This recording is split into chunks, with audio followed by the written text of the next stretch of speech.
То, что я делаю первым делом, я захожу, когда захожу в Википедию и открываю свежие правки или Хунго Увертувер и гляжу тоже что-то, то, что сделал. Наблюдаю. Вот это мы будем сейчас изучать. В этой главе мы предметно рассмотрим два очень важных и интересных инструмента Википедии. Помните, что Википедию может редактировать каждый, и для этого не обязательно иметь аккаунт участника. Когда Википедия только создавалась, сообщество решило, что энциклопедия должна быть максимально открытой, чтобы любой человек мог внести свой вклад в проект. Но открытость Википедии сопровождается и негативными моментами. Бесспорно, большинство авторов редактируют статьи электронной энциклопедии, чтобы их улучшить. Но иногда в Википедию заходят вандалы. Однако вандализм не представляет для Википедии слишком большой проблемы, так как все изменения статьи хранятся в специальной базе данных, благодаря чему злоумышленники не могут уничтожить информацию. О том, какие инструменты нам помогают защитить статью, мы расскажем в этой главе. Пожалуйста, помните, что внесение неверных изменений по причине искреннего заблуждения вандализмом не является. Вы можете ошибаться, не знать что-то и что-то там делать. Это вандализм не является, но ваши ошибки тоже можно, в принципе, быстро вернуть. Даже можете это сами сделать, если поняли, что вы ошиблись. Вкладка «История» располагается в верхнем правом меню любой страницы Википедии. Мы вернемся обратно. Здесь есть история. В башкирском это называется тарих, да? Тарих Тахарау. То есть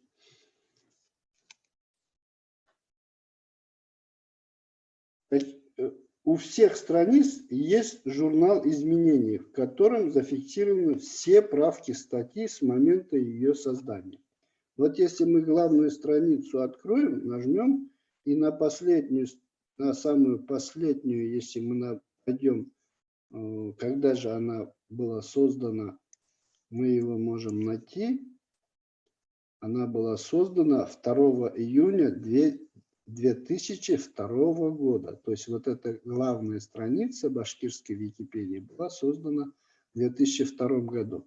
Но мы днем рождения башкирской Википедии считаем не 2 июня 2002 года, а 16 апреля 2005 года, потому что 16 апреля была создана первая версия статьи «Башкортостан».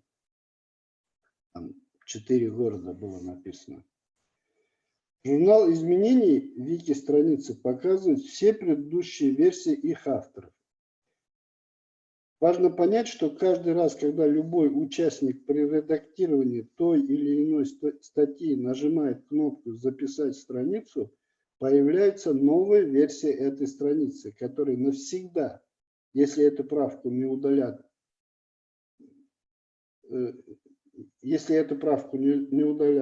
вот это сохраняется в этом виде в истории той или иной статьи. Вот на главной странице у нас последний раз была правка 20 января этого года. Вот. Посмотрим в русской главной странице. У них было 28 сентября. Что-то сделали. Текущие события, что-то там подправили. Вот. Вкладка «История» в табличной форме представляет все изменения страницы и позволяет узнать время, день, месяц, год содержание каждого редактирования, имя редактора или IP-адрес, если он не зарегистрирован, а также пояснение смысла правки. Благодаря этому инструменту можно узнать, как и когда то или иное слово или предложение попало в статью и кто является автором этой правки. Пробуем разобраться детально. Откроем статью «Океан». Он предлагает открыть. Что ж, давайте. Океан. Откроем.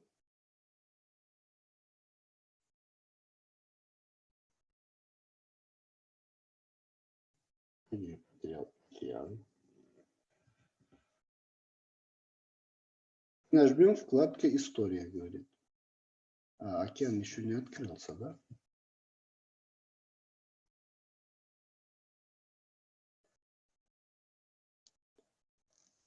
Нажимаем на историю.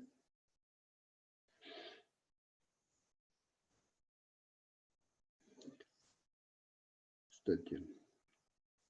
Как видно, версия статьи отображается сверху вниз, от новых к более старым. Каждая внесенная в статью правка занимает отдельную строку. Вот я могу показать. Эта строка, это вот последняя правка. Кстати, это мы с вами сделали, то есть, вернее, я сделал на первом нашем занятии.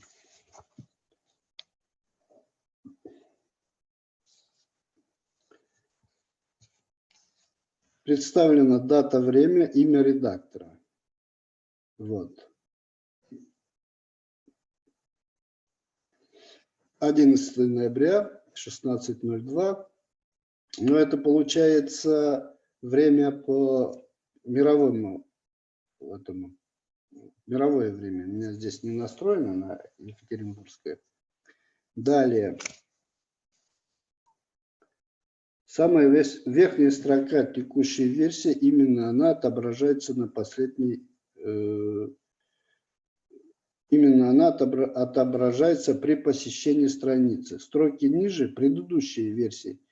Если версии больше, чем страница может вместить, то присутствуют ссылки для перехода к более старым или сразу к старейшим. Вот эта строка, новейшие, старейшие. Посмотреть 50 более старых, или 20, или 50, или 100, 250, 500. То есть возможно выбрать, перейти. Форма поиска позволяет перейти к правкам помесячно. Где-то было тут фильтровать правки. Вот здесь, по-моему, было. Ну, я здесь помесячно никогда не смотрел. Вам тоже, если будете смотреть, в принципе, достаточно вот этих кнопок знать. Интерфейс страницы при открытии вкладки «История» сложен только... Интерфейс страницы при открытии вкладки «История» сложен только на первый взгляд. Опять опишем некоторые элементы этой страницы. История изменений. Статьи «Океан», да? То есть, например, история изменений. Окно поиска версии по годам и месяцам. По годам. Здесь наверняка. Вот дата, вот по месяцам, дату. Здесь можно выбирать, когда. Далее. Окно поиска по способу создания. Фильтр меток. Если, например, вот здесь. Если... Алло. А мы ваш экран не видим. Разве? Да. Я не вижу. Видно. У меня видно. У меня видно. Я вижу. Давай тогда я выйду, заново зайду.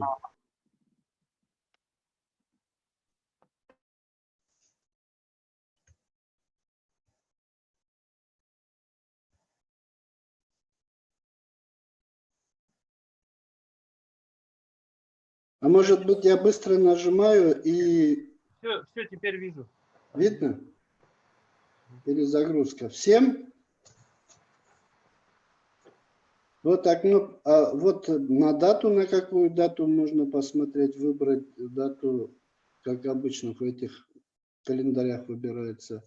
Нет пометки. Что значит? Ну, я сам, это, честно скажу, эту метку я никогда не использовался. Внесение вот вместе с вами изучаю. Вы хотите найти все вкладки, внесенные в статью с мобильных телефонов. Нужно вбить в окно Mobile Edit. И все такие правки отобразятся. Если другие метки, например, добавление ссылки, удаление текста и так далее. Такие метки очень полезны при поиске и устранении последствий вандализма. Вот здесь видите, она вот ссылка на статью «Вода». Говорит, вот если мы здесь напишем ссылка, то он все правки, которые вносили ссылку, он вытащит, покажет. Так, 4. Панель информации. Панель информации, где можно найти статистику всех правок этой статьи. Страница статистика правок, поиск правок, статистика просмотров и так далее. Потом 5. Инструмент отображает количество версий страницы на экране до 500. Вот. То есть я уже показывал, вот эта строка, вы можете видеть до 500 строк можете видеть. У меня в башкирской Википедии сразу настроено за последние 30 дней 500 этих правок, чтобы я мог зайти, больше никуда не нажимая, пролистать и посмотреть правки. Так, кнопку сравнения версий. Кнопки сравнения версий. Вот эти кнопки, вот эти кнопки, они для сравнения версий. Вот мы выбрали, автоматом стоит последняя версия и предпоследняя версия. Так, 7, что он тут мне показывает? Что-то я не вижу кнопку. Так, она отсутствует. Так, сравнение этих версий и самый последний. Вот если вот эта кнопка «Сравнить выбранные версии», нажимаем, он будет показывать нам разницу. Вот он разницу и показывает.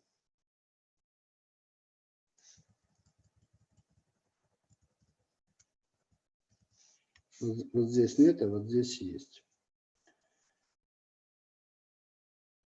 Или можем выбрать, допустим, вот эту и вот эту две правки. Тоже вот так можно выбрать. Здесь что исправляли. А здесь вообще что-то так делали, что он никакие... отмена правки здесь мы выбрали. Кто-то сделал правку, его отменили. А мы можем сейчас посмотреть, вот что он сделал вот здесь. Вот он здесь, вот товарищ кто-то что-то сделал. Давай посмотрим. Вот он сделал...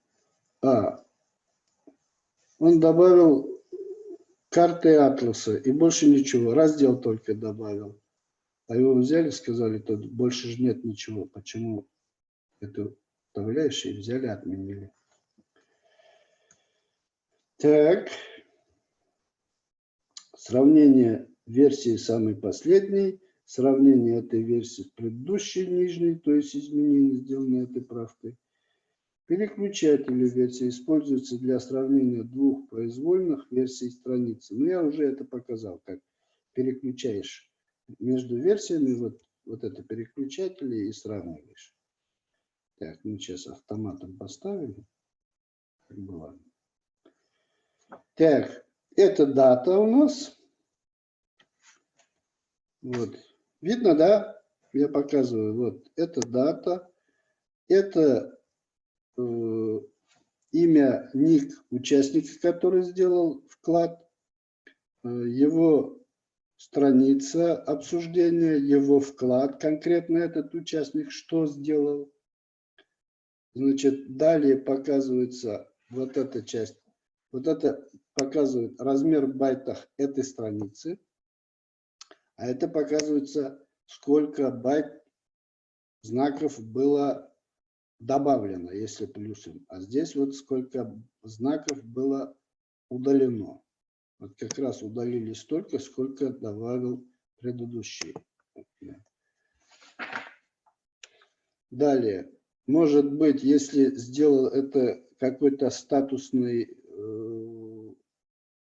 показывает, что у него есть статус, там, администратор, патрулирующий и так далее. Но в данном случае мы наверняка видим, не увидим. Нет, не увидим. Не вижу, по крайней мере. Так. Комментарий. Ну, вот здесь комментарий. Вот комментарий. Откат правок, говорит. Отмена правки этого товарища. Или вот отменить правка. Чистка спам-листа. Спамер вернулся. Запрос такой-то. Вот комментарий. Что-то вот делали. Вот когда перед тем, как нажать после редактированный, есть же там поле для комментариев. Вот там пишите. Я вот обратил внимание, кто исправлял, редактировал, они пояснения давали. Ну, я, например, никогда пояснения не давал с самого начала и как-то привык. Но вообще-то как бы желательно давать, указать, что ты сделал, чтобы другие могли не обязательно тратить время на то, чтобы сравнивать, смотреть, что ты делал. Так, секции автоматически подставляем в описании правки название отредактирования раздела страницы или действия участника. То есть вот мы говорили, показывали вот это. А вот метка, вот он ставится, автоматически он, по-моему, ставится. Есть кнопка. Так, у меня должна быть метка визуальным. Да, он вот визуальным редактором метка. Вот тут это не показывает. Вот эта штучка мне мешает мне. У меня здесь вот. Вам-то видно, а мне не видно. Вот. Вот метка. Он говорит, что я отредактировал визуальным редактором эту ссылку. И показывает отпатрулировано автоматически. А где-то вот здесь, вот у меня у самого не видно, уже вот у этого участника видно, вот где-то отменить эту правку или поблагодарить. Есть такая кнопочка, ты смотришь, тебе понравилось, что этот товарищ внес, и нажимаешь на кнопку «Поблагодарить». Давай мы сделаем это вот в последних правках.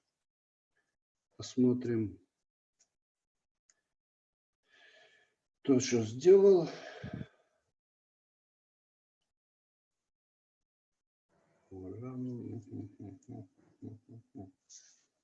Вот. 8 декабря. На каждый день у нас есть такие статьи. Вот участник Айсар, Ансар Нуруддинов, практически делает уже 4 декабря-февраля будет 5-й год, 5 лет исполнится. Он как дополняет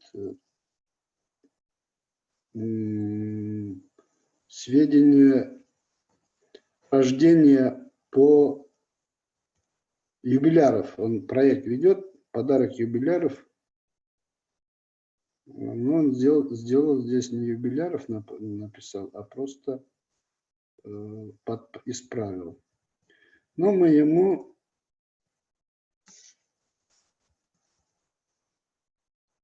теперь поблагодарим, Рахмат Этилович. Вот мы его еще раз нажмем. И вот говорим спасибо. И у вас, и у участника вот здесь загорится, что его поблагодарили. Вот таким образом. Вот. Меня благодарили за то, что где-то я правку сделал. Кстати, вот здесь, если красным горит, значит ваше имя, вас где-то упоминали. Вот здесь мне тоже щелкните, посмотрите. Кто-то вам что-то, ваше имя упоминали. Так.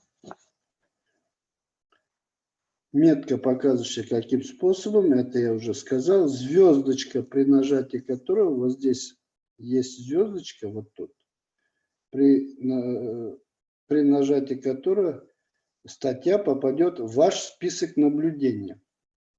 Допустим, 5 декабря, если я нажму вот здесь, он у меня попадет в мой список. Все статьи, которые вы сами создаете, он сразу попадает в ваш список наблюдений. Далее.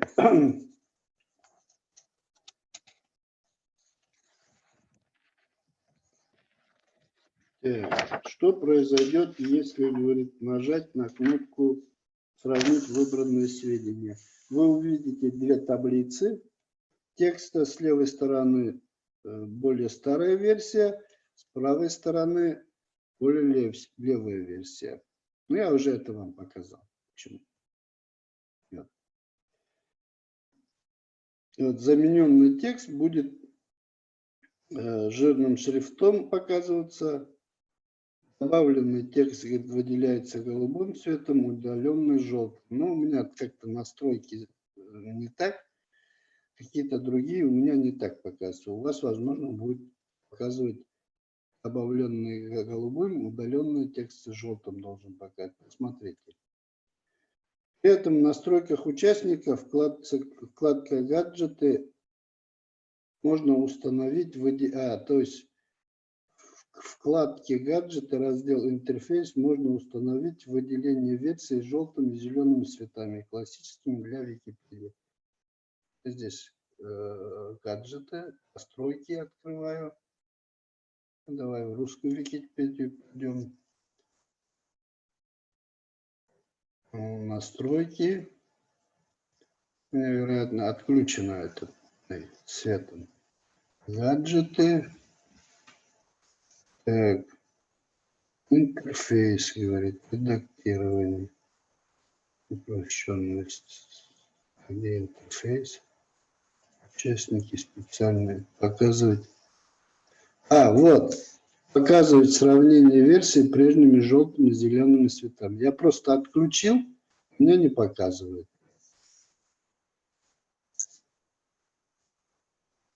Добавленные и удаленные тексты.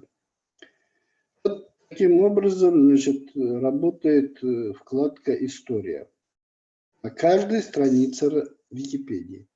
Будь это страница статьи, будь это страница обсуждения, будь это страница служебной зоны, будь это страница вашего, допустим, вашей личной страницы. Зайдите, посмотрите.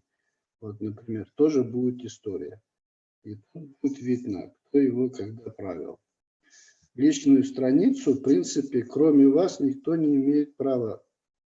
Только вы имеете право его исправлять.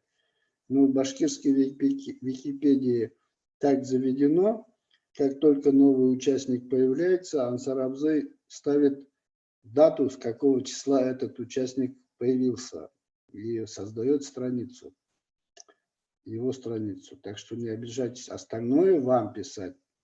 Пишите, заведите свою страницу, заполняйте, что там можно писать.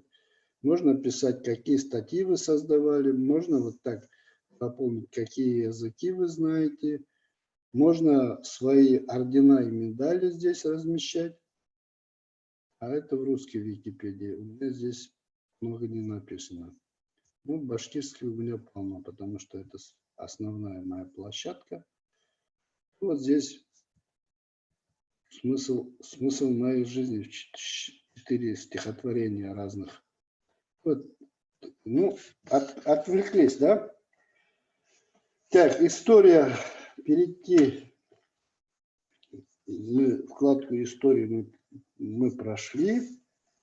Так, далее мы остановим ваше внимание на инструменте «Список наблюдения», ссылка на который находится в верхнем правом углу сайта и видно любому зарегистрированному участнику. Ну, мы вернемся, давайте, в океан.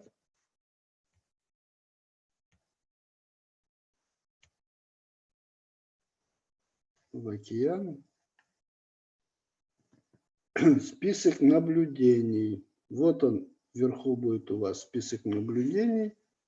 А в башкирской он будет клавиатуре.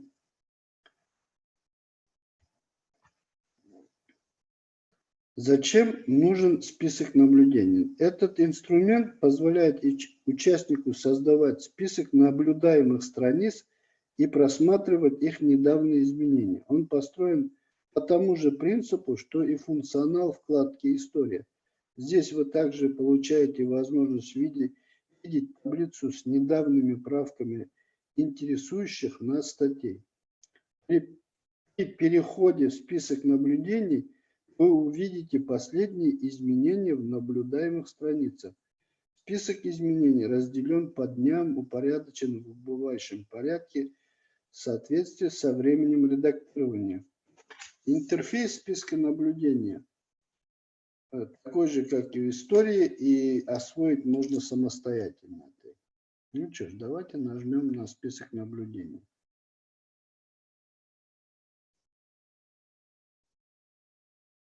Да, все понятно.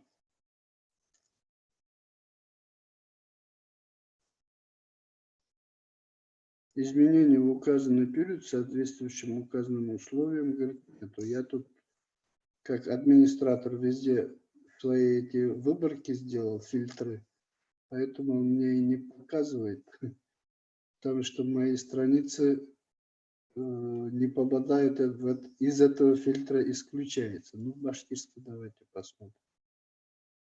А вот здесь в башкирском он показывает. Улучшенная версия, говорит, есть еще. Вот, в принципе, то же самое, что и история. Добавить статью в свой список очень просто. Я уже показывал. Достаточно нажать на кнопку звездочка в любой статье. Вот этот, если нажму, она у меня попала, голубым цветом выделяется, он попал в мой список.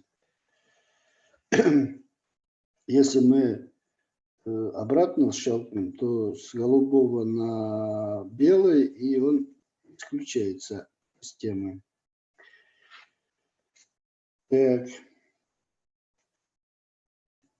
Ваш список наблюдений видите только вы и только после авторизации. Он есть у каждого родственного вики-проекта, то есть список наблюдений. Везде, во всех проектах вы можете сделать самостоятельный список наблюдений для каждого проекта. Это ваш личный инструмент для отслеживания правок на любых страницах. В случае внесения в них вредных или ошибочных правок можно сразу же их видеть и исправлять. Исключить страницу из своего списка наблюдения можно опять-таки вот нажать на эту звездочку, я уже сказал.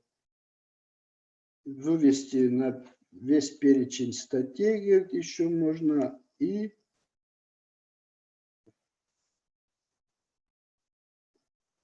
говорит, что и снять галочку с той статьи, после чего нажать кнопку «Удалить записи внизу страницы».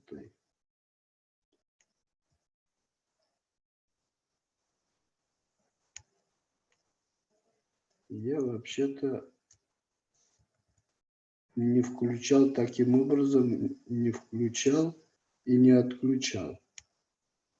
Обычно я использовал стандартный. Вот приходил, вот эту статью почему-то попала у меня на список наблюдений, видимо.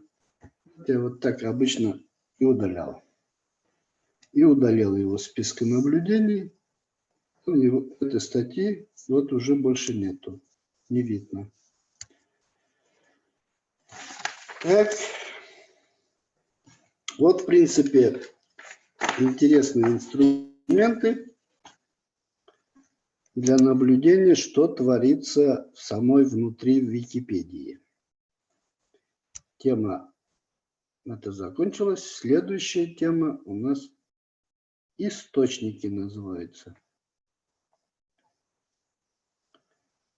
В этой главе мы расскажем об источниках. Именно благодаря источникам Википедии доверяют сотни миллионов людей по всему миру.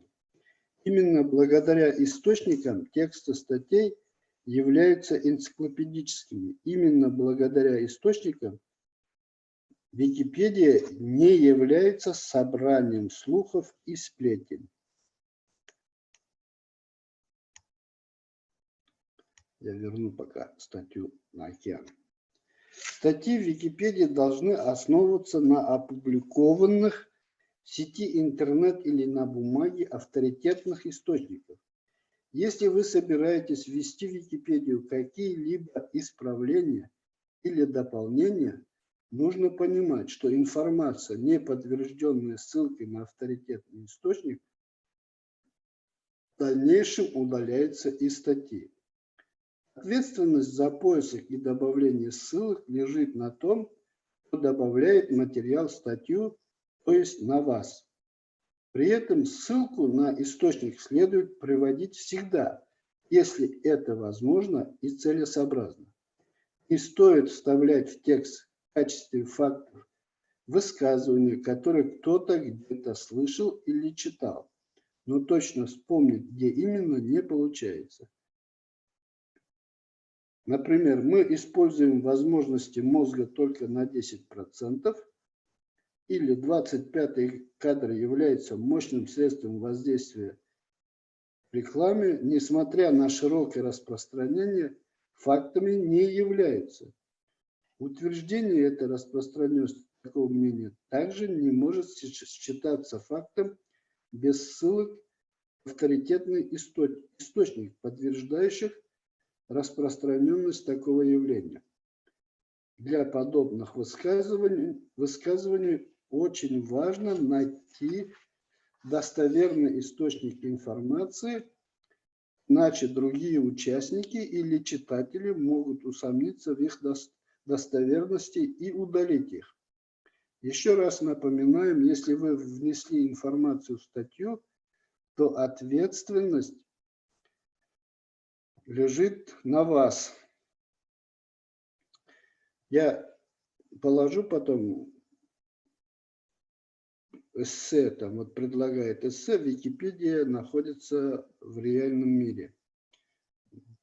Если найдете время, почитайте. Итак, что же такое источник Википедии?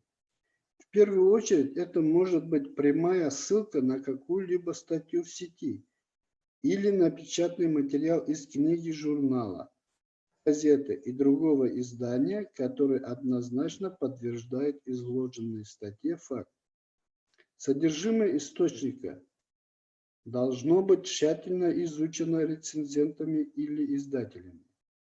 Чем больше людей вовлечено в процесс публикации, проверки фактов и анализ данных, тем надежнее источник. Источник должен напрямую подтверждать написанную в статье информацию. Если невозможно представить независимые надежные источники для какой-либо темы, статья о ней не должно быть в Википедии. Хотя она достойна. Вот я для примера покажу.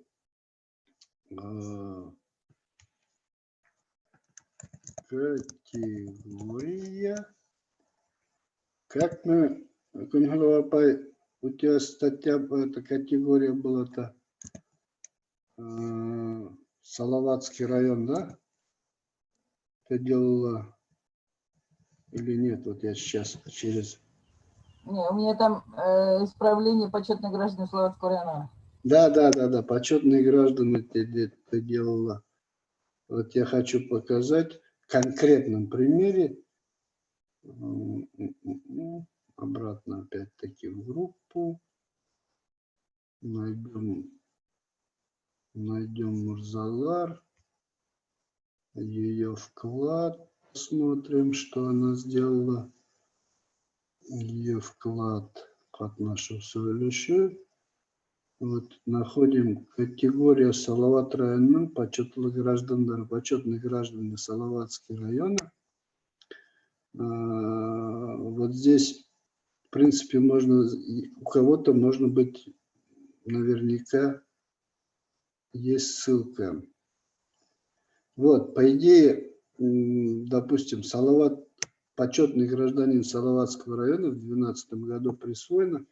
Вот здесь желательно поставить вот такую ссылку на источник. А источником здесь, самым авторитетным источником в данном случае является само решение администрации. Или же на основании этих решений изданная книга ли или статья ли в районной газете можно, допустим, найти, на него сослаться. И вот в этом списке тоже можно вот сделать ссылки. А как делаются ссылки, мы дальше посмотрим. Вот Кангала у нас реально делает очень интересную тему. Я об этом уже думал когда-то.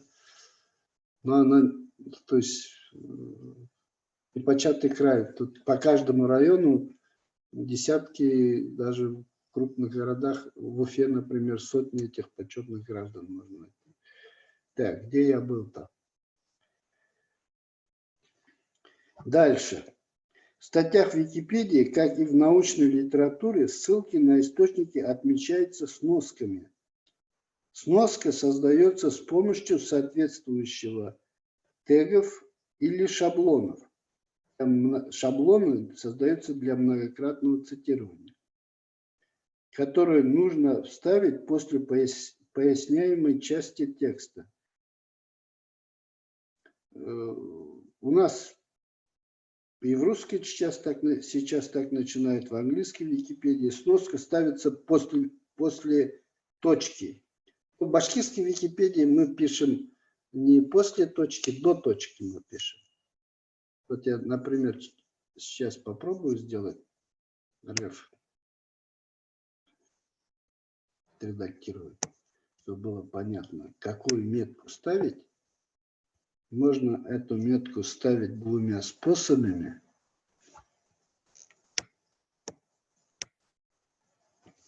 Вот, допустим, вот сюда надо это ставить. Вот здесь в горящих кнопках внизу есть Саганактар, ссылки. Вот эту кнопочку нажимаем.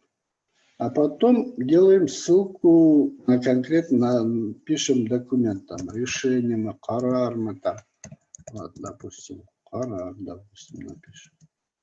Здесь ставим карар. Или же можно, которым здесь, забыл, сверху-то. Реф. А нет, не отсюда. Я реф никогда. Вот верхней планкой не ставил. Я всегда реф ставил, ссылку ставил вот нижней горячей кнопкой. Ну и вот записали. Вот я вам пример оставляю. Вот. Он вот сюда будет спускаться.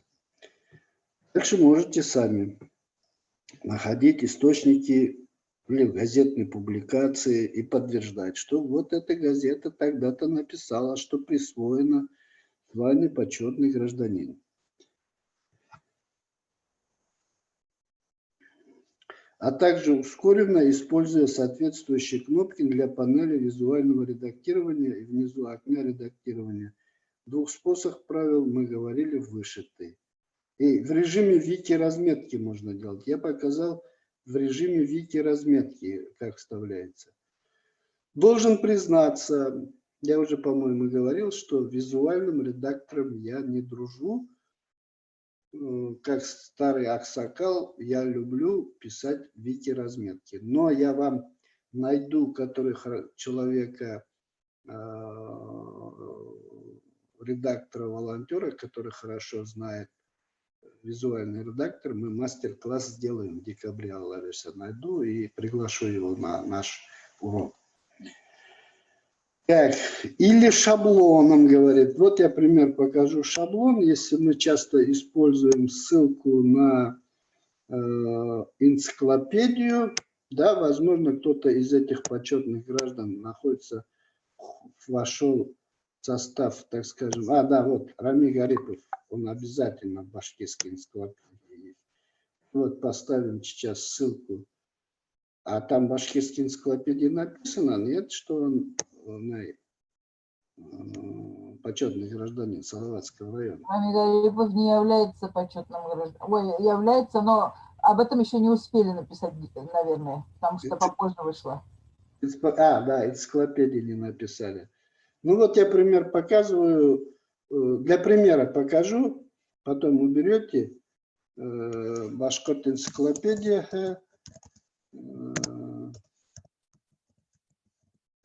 Энциклопедия. Найдем.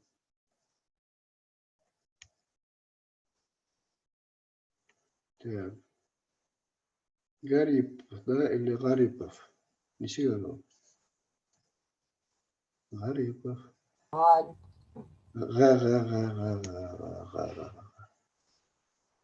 Гарипов.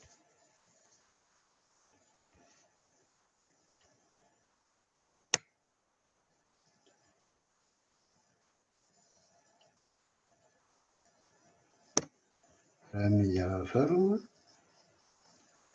Вот. Из этой берем его URL адрес, только не полностью. Вот до индекса только берем. Приводим сюда. Вот если надо сделать ссылку на энциклопедию. И можно предпросмотр сделать, можно сразу записать. Что у нас получилось? Он сюда поставил сразу. Нет, неправильно я сделал. Его надо же... Реф надо было сделать. Я сразу сделал шаблон, поставил. Поэтому я показываю. Сейчас реф поставлю. Между реф туда я вставлю. Так. Где он у нас реф? Вот. Горячая линия, он туда встал. И еще, чтобы можно было... Или нет, не надо тут. Шаблон сразу все расставляет. Реф. А вот появилась ссылка здесь двойка. А там внизу появилась вот неправильно. Название категории спускает. А если мы в Рами Гарипова поставили бы, он правильно сделал бы. Вот он туда и уходит, видишь? Ну, побаловались, да? Берешь. Хороший реф сделаешь, ссылку сделаешь, спустишь вместо этого. Так, ссылка на источники проставляется нажатием кнопки сноска, да, уже я это показал. Если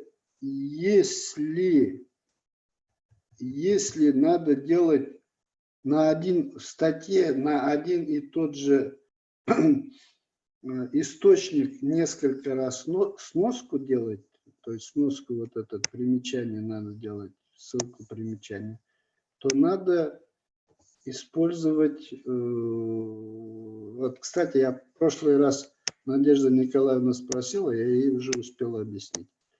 В первый раз надо ставить вот эту ссылку, refname.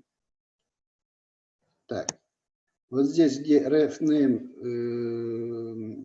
кавычки есть, вот, ну давай попробуем на примере.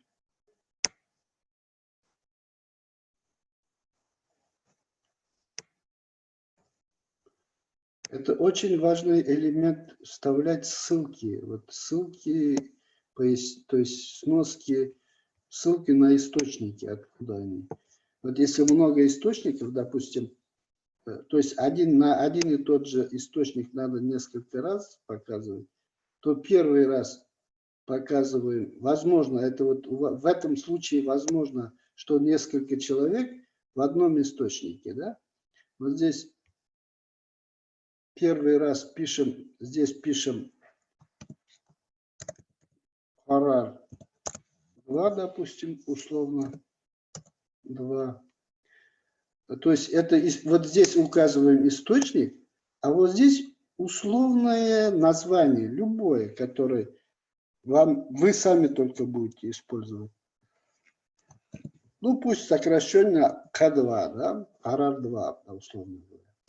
А в следующий раз надо использовать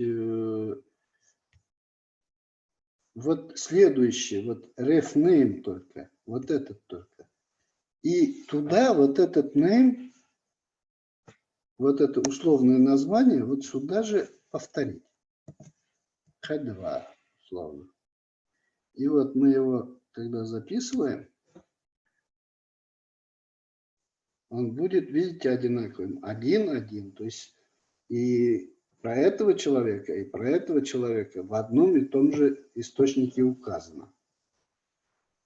Так оно и есть наверняка. Даже у вас должен быть 3 раза повторяться. 1-1-1. 3 человека были награждены. Сразу же я подумала, надо ввести вот это каждое распоряжение как отдельную статью и на них ссылки делать. Распоряжение не Википедию ставить, а Викитеку ставить. Да, Ну, другой проект, это потому что... Когда научусь связывать их. Да. Я, кстати, указы о присвоении почетных званий, я так и делаю, тащу их в Викитеку, их там размещаю, указы Верховного Совета БССР, там президента, главы и так далее. Вот так.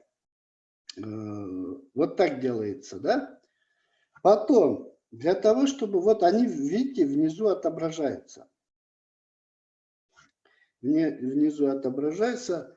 Для аккуратного, красивого отображения, вот оно теперь некрасиво, не очень красиво, используется, так мы это уже записать успели, да, записали, ну ладно, пусть.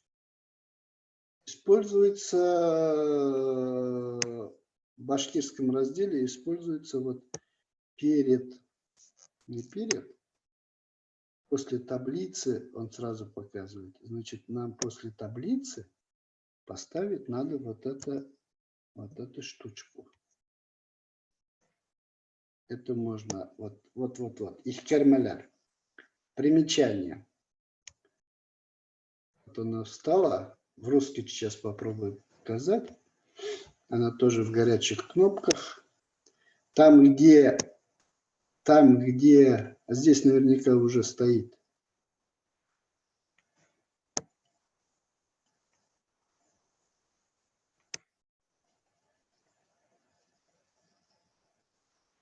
Вот она, примечание. Кстати, обратите внимание, здесь через палочку есть цифра 2. Что это означает? Примечание он будет показывать в 2 колонках. Вот я теперь покажу. Ансарагай у нас любит вот это подправлять, чтобы было красиво. Вот видите, в 2 колонках примечания, которые сверху спустились. А у нас он пока в 2, да? В 1. Вот, появилось. У нас 1. Если мы здесь поставим вот так, ставим еще палочку на горячей кнопке 2,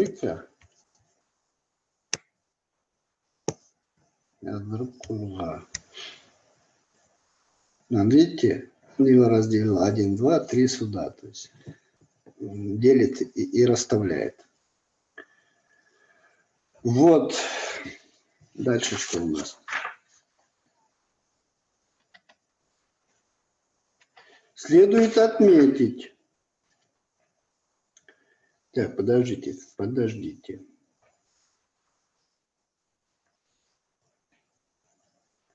Так. Шаблон многократного цитирования с формулы. Так, я это показал. Какие варианты ссылок на книги, какие разметки, как говорилось. Следует отметить, что в некоторых случаях предоставление источников не требуется. В частности, не следует требовать подтверждения общеизвестных фактов. В статьях, посвященных произведениям искусства, например, фильмам, книгам и компьютерным играм, нет необходимости подтверждать дополнительными источниками информации, которые содержатся в самом предмете статьи. Однако, если речь идет о каких-либо фактах, которые нельзя узнать из данного фильма или игры, или источник должен быть приведен. Также не обязательно подтверждать ссылками данные, которые можно легко проверить. Количество этажей в ныне существующем памятнике архитектуры, содержание рисунков, находящихся на обращении денежных купюрах, цвет желтка в курином яйце и тому подобное. С первыми утверждениями я, например, не согласен. Количество этажей в ныне существующем памятнике архитектуры. Но же мы пишем статью в Википедии не для сегодняшнего дня. То же самое денежных купюр. Но пройдет энное время, там купюры выйдут из обращения. Невозможно их будет взять и посмотреть. Существующие памятники регулярно сносят об этажности и так далее. То есть статью в Википедии я бы все-таки при возможности поставил бы ссылку, вот описание, допустим, купюр или описание памятника архитектуры, они все равно где-то есть, все равно источники есть. То есть, в любом случае, ну, конечно, надо целесообразность и уместность надо смотреть. Не обязательно на каждое предложение, на каждое слово ставить ссылку. Так, минуточку. Какими должны быть источники в Википедии? Во-первых, они должны быть авторитетными, имеющими прямое отношение к предмету статьи. Второе, проверяемые, в той или иной степени доступными для проверки. Ссылка в сети интернет должна открываться, книга или журнал должны быть доступны в библиотеке, документ в архиве. Независимыми и не затрагивающими интерес третьих лиц. Например, в статье о какой-нибудь компании в ряде вопросов нельзя ссылаться на официальный сайт этой компании. То есть чисто фактологические моменты можно там, допустим, когда открылась эта компания. Но бывает, что он производит конкретно эта компания, википедисты могут посчитать как реклама и скажут, нет, лучше на этот сайт не ссылаться, а сослаться на другой источник. Независимый, так называемый. Для удобства читателя русской Википедии необходимо по возможности приводить русскоязычные источники. Но, естественно, для башкирского раздела надо проводить башкироязычные, для алтайского Википедии алтайязычные, желательно. Но если других источников нет, ну, у нас много русскоязычных источников. Можно использовать и для башкирского, и для алтайского. Русскоязычные источники всегда более предпочтительно пишут. Но это учебник для русской Википедии написано. Но мы бы написали, для башкирской Википедии предпочтительны башкироязычные, там, наши источники, чем источники на других языках. При этом, при условии, при равном качестве и надежности. Например, не следует использовать в качестве источника газету на другом языке, если имеется эквивалентная статья на русском пишется. То есть здесь, в этом, тем не менее, источники на других языках приемлемы с условием проверяемости, однако тому же критерию для русскоязычных источников. Вот, например, пример. Для башкирского Википедии желательно ссылаться на статью энциклопедии на башкирском языке. Но у нас очень много случаев было, когда писали статью, башкирские переводы еще не были. И была сделана ссылка на русские статьи. Если будете встречать, то можете поправлять. Правда, не только можете, надо поправлять. Вот это с шаблоном. Почему? Потому что башкирская энциклопедия в моей памяти то ли 4 раза меняла URL адрес своих сайтов, и ссылки на энциклопедию битые. Очень много битых. Надо их вот подправлять. То есть в башкирском разделе все-таки ссылаться на башкирскую статью надо. Для того, чтобы труднодоступные документы, например, указы, приказы, постановления, в вашем случае надо документы администрации там, или исполкома райсовета раньше, то вот этот документ оцифровать, положить в проект Викитека и туда ссылаться. Кстати, документы, указы, властные вот такие указы, приказы и так далее, они являются не авторским документом, они являются документом как бы общественным, то есть они не имеют статуса авторства, и вот их смело можно в Викитеку загружать. Если мы хотим читать такой документ в удобном формате и при этом не загромождать статью Википедии с цитатами из этого документа, можно его распознать, опубликовать в текстовом варианте в родственном Викитеке. Например, в спицах. Ну, я уже пример привел, да? Как я сам делаю указы Верховного Совета или президента, или главы о присуждении почетных званий, я тащу их в Викитеку. Следующая тема – основные типы источников. Из предыдущей главы вы узнали о том, как задействовать источники в энциклопедической статье Википедии для подтверждения фактов. Теперь разберемся, какие они бывают, какие из них следует использовать. В Википедии используются 3 типа источников: первичные, вторичные и третичные. Первичный источник – это документ или человек, представляющий прямые доказательства фактам. Иными словами, источник предельно близкой к описываемой ситуации утверждения. Чаще всего под этим имеется в виду текст, полученный от участника какого-либо события или его непосредственного наблюдателя. Это может быть официальное заявление, репортаж журналиста с места события, автобиографические произведения. Такие источники можно использовать в Википедии в ограниченном режиме. Относиться к ним стоит с осторожностью. Например, говорит, Библия является первичным источником, ее можно цитировать. Однако, как правило, в статьях в Википедии следует опираться не на первичный этот источник, не на Библию, а использовать вторичный, в котором корректно использован первичный материал. Например, первичный источник Библия, автобиография художника, стенограмма радиопередачи, опубликованная на сайте радиостанции, или исторический документ.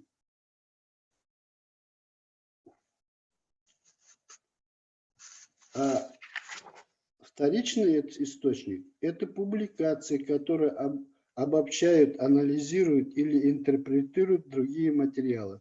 Обычно первичные источники. Вторичные источники в виде научных статей, книг, изданных в научных издательствах, тщательно проверяются и, как правило, содержат особенности, говорит, опубликованных в рецензируемых научных журналах тщательно проверяется, как правило, содержит достоверную информацию, что позволяет использовать в качестве авторитетных источников. Вторичными источниками также могут выступать газеты, журналы, официальные интернет-сайты, СМИ. Вот на примере почетных граждан Салаватского района решение администрации или исполкома райсовета, это будет первичный документ. А то, что на основании этого документа было опубликовано в районной статье в районной газете, это будет вторичный источник. Вот. Все-таки википедисты рекомендуют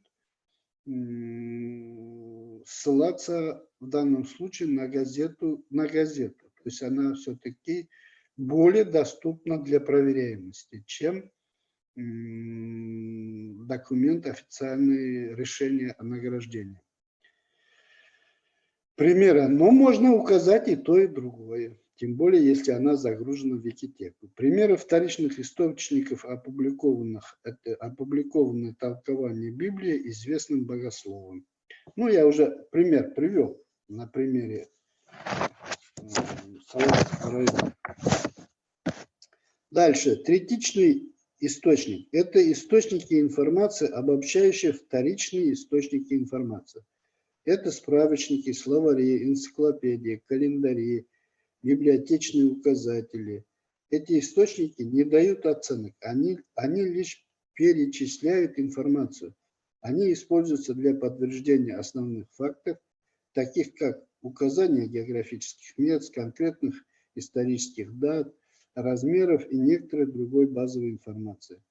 Глобальные энциклопедии, то будь то Британика, Большая советская энциклопедия, Российская энциклопедия, а также, допустим, Википедия, являются примером объединения вторичных и третичных источников. Если в энциклопедиях там пишется автор кто, и весь авторитет, то есть за достоверность отвечает или автор, или само издательство, в Википедии как не является как издательством, там авторства конкретной статьи нету, потому что может править любой человек. Поэтому на любой факт, на любую информацию требуется делать ссылку, примечание, сноску на первоисточник надо указать. Вот поэтому и говорится. Объединяя анализ представляя факты, они пытаются дать краткий ответ по отдельной теме.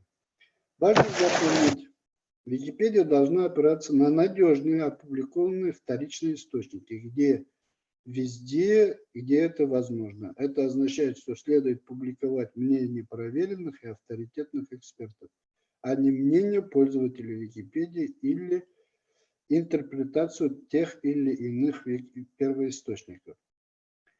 Некоторые источники информации, на основании которых сделано утверждение, требуют особенно внимательного и скептического отношения. Например, такие источники, вызывающие удивление и являющие важными, но малоизвестными.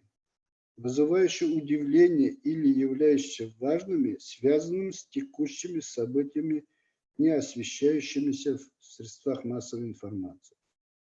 Содержание высказывания какого-либо лица, выглядящее нехарактерными, необычными или противоречивыми ранее высказанному. Противоречивые или не согласующиеся общепринятыми в научном сообществе теориями, в особенности, если сторонники считают, что их намеренно замалчивают. Претендующие на научное открытие или изобретение, способные опорочить чью-либо честь и достоинство. То есть такие источники нежелательно использовать.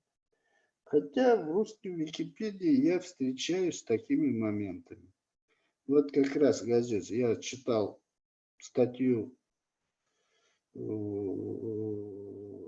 нашего Дегтярева, директора вашего института. Там есть статья, раздел критика, притом копирайт, я там сделал замечание, призвал посмотреть этот, ну, пока никто не откликается. Потом, по истечению какого-нибудь времени, я наверняка посмотрю, потому что это копива. Теперь обратим внимание на надежность источников. В Википедии приветствуется публикация из основных российских мировых новостных организаций, особенно высококачественных, таких как информационное агентство ТАСС, РИА Новости, Интерфакс, Associated Press, Bloomberg, Reuters, United Press. Ну, не буду перечислять, короче, вот тут они перечисляют конкретные там редакции, самостоятельно изданные или изданные источники Википедии или созданные так, самостоятельно изданные или созданные источники в Википедии неприемлемы. Этой задаче служит родственный вики-проект, вики-учебник.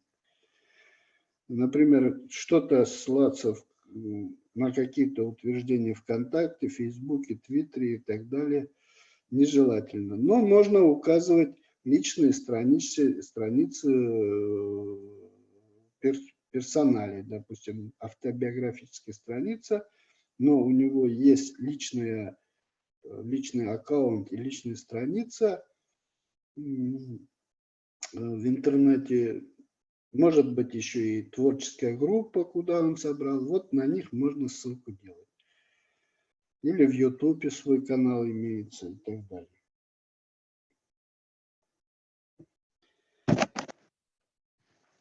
Так.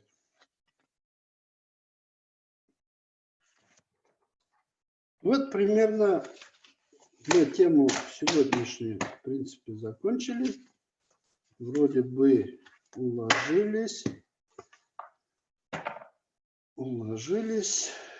Что могу сказать по этой теме? Да, это очень важно.